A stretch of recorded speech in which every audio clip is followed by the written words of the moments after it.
जय हिंद दोस्तों, आपका स्वागत है जी के ऑफ वर्ल्ड चैनल में।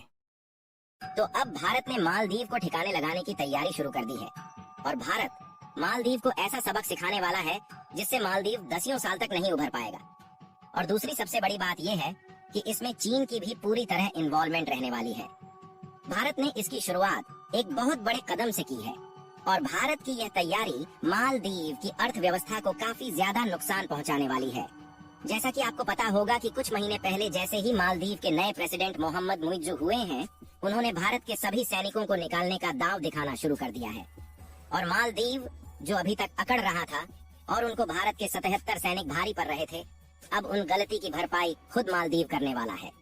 फिलहाल जब मालदीव की अर्थव्यवस्था बिगड़ने लगी है तो मालदीव के राष्ट्रपति चीन और तुर्की जैसे देशों से मदद मांगने की कोशिश कर रहे हैं, जबकि भारत सबसे नजदीकी देश है और भारत से किसी भी मदद की मालदीव गुहार नहीं लगा रहा है। और मालदीव की इन्हीं हरकतों को देखते हुए भारत ने ठिकाने लगाने की तैयारी शुरू कर दी है, जिससे मालदीव समेत चीन और तुर्की की भी अर्थव्यवस्था पर काफी भारी असर पड़ने वाला है। और ऐसा इसलिए क्योंकि भारत तुर्की से काफी सारी महंगी चीज आयात करता है, जिससे तुर्की को काफी ज्यादा फायदा होता है, जिनमें ज्वेलरी प्रोडक्ट और रॉ मटेरियल शामिल होते हैं। और अगर तुर्की मालदीव की मदद करता है तो भारत तुर्की से इंपोर्ट होने वाले सामानों को किसी दूसरे देश से इंपोर्ट करेगा। पूरी खबर क्या है इस वीडियो में समझते हैं। आगे बढ़ने से पहले भारत जिस तरह से मालदीव को सबक सिखा रहा है, उसके लिए इस वीडियो को एक लाइक और चैनल को सब्सक्राइब जरूर कीजिए। दरअसल मेन खबर यह है कि जब तक मालदीव के पुराने राष्ट्रपति थे तब तक भारत और मालदीव का रिलेशन काफी अच्छा था, लेकिन अब की बार चुनाव में जब से नए राष्ट्रपति मोहम्मद मुइज्जू हुए हैं तो उन्होंने भारतीय सैनिक को वहां से बाहर निकालने की प्रक्रिया शुरू कर दी है। फिलहाल देखा जाए तो इन सैनिकों की संख्या बहुत ज्यादा नहीं है, केवल 77 सैनिक ऐसे हैं जो मालदीव में रहते हैं। लेकिन फिर भी भारत मालदीव की इन हरकतों का जवाब अच्छे से देने वाला है।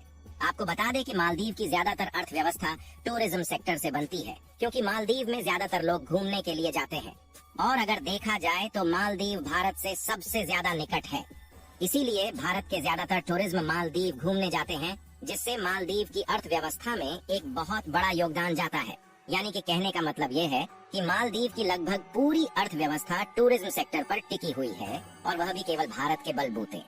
यही नहीं, अगर मालदीव को किसी भी मदद की जरूरत पड़ती है तो भारत ही एक ऐसा देश है जहां से सबसे पहले मालदीव को मदद पहुंचाई जा सकती है।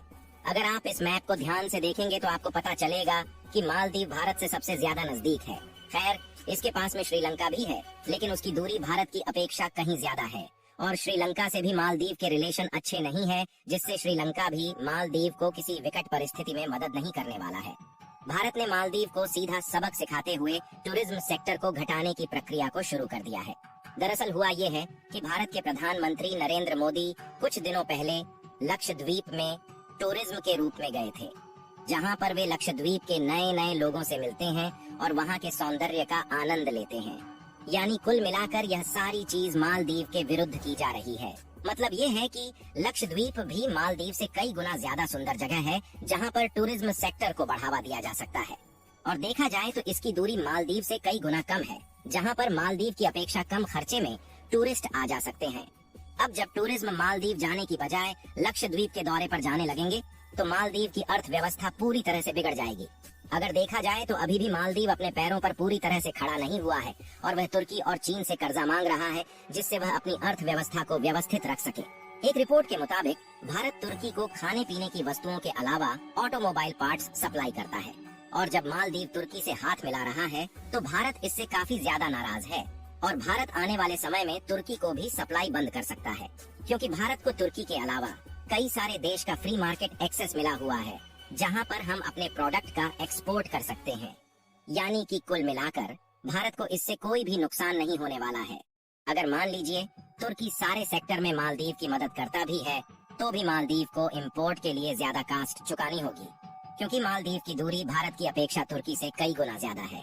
इसके अलावा अगर भारत में मालदीव से होने वाले इंपोर्ट की बात की जाए तो भारत मालदीव से केवल कच्चा तेल इंपोर्ट करता है, लेकिन भारत कच्चा तेल इंपोर्ट के लिए केवल मालदीव के भरोसे नहीं बैठा है, बल्कि भारत ऑलरेडी कई सारे देशों के साथ तेल इंपोर्ट के लिए FTA यानी कि फ्री ट्रेड एग्रीमेंट साइन कर चुका है, जिसमें रसिया, कतर, सऊदी अरब, UAE यानी कि संयुक्त अरब अमीरात जैसे देश शामिल है। वैसे ये देश क्रूड ऑयल के इंपोर्ट के लिए भारत को डिस्काउंट पर डिस्काउंट देना शुरू कर दिए हैं। क्योंकि अब भारत ऑलरेडी रिन्यूएबल एनर्जी पर काम करना शुरू कर दिया है, जिससे भारत के अलावा भी दुनिया के कई देशों में कच्चे तेल की डिमांड कम होती चली जा रही है। वैसे देखा जाए तो अब केवल कच्चे तेल की जरूरत फैक्ट्रीज और इंडस्ट्री में ही रह गई है। यहाँ तक कि अब इलेक्ट्रॉनिक व्हीकल की डिमांड पूरे देश में बढ़ गई है, जिससे सभी कंपनियों ने इलेक्ट्रॉनिक व्हीकल पर ज्यादा फोकस करना शुरू कर दिया है। और भारत को कच्चे तेल की जो जरूरत पड़ने वाली है, उस रिक्वायरमेंट को केवल भारत में पाए जाने वाले क्रूड ऑयल से पूरा किया जा सकता है। इसके अलावा भारत ने अंडमान और निकोबार में रुके हुए तेल के कुओं पर काम करना शुरू कर दिया है, जिसमें भारत की ONGC, oil India, Adani group और रिलायंस जैसी बड़ी बड़ी कंपनियां पार्टिसिपेट कर रही हैं। और ये सभी कंपनियां ज्वाइंट वेंचर के रूप में काम करेगी, क्योंकि अलग अलग कंपनी के पास अलग अलग टेक्नोलॉजी मौजूद है। और जानकारों का मानना है कि यहाँ पर लगभग 17 मिलियन टन क्रूड ऑयल के भंडार मौजूद है। यानी कहने का मतलब यह है कि अब क्रूड ऑयल के इंपोर्ट पर भारत अपनी निर्भरता को दूसरे देशों से खत्म करने में लगा हुआ है। वहीं यह तो कुछ भी नहीं है, इसके अलावा अंडमान निकोबार के लिए भारत सरकार 95,000 करोड़ रुपए पहले से ही इन्वेस्ट कर चुकी है। और इस इन्वेस्टमेंट में टूरिज्म सेक्टर के इंफ्रास्ट्रक्चर को तैयार करने का विशेष ध्यान रखा गया है। मतलब मालदीव को यहाँ पर सीधी टक्कर दी जाएगी, जिससे टूरिज्म के ऊपर से मालदीव का घमंड चूर चूर हो जाएगा।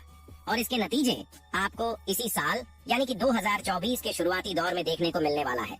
वहीं भारत ने कुछ दिनों पहले मालदीव में जाने वाले शिप पर अलग से GST ठोक दिया था, जिससे उस शिप ने बीच समंदर से ही अपने रास्ते को बदल दिया।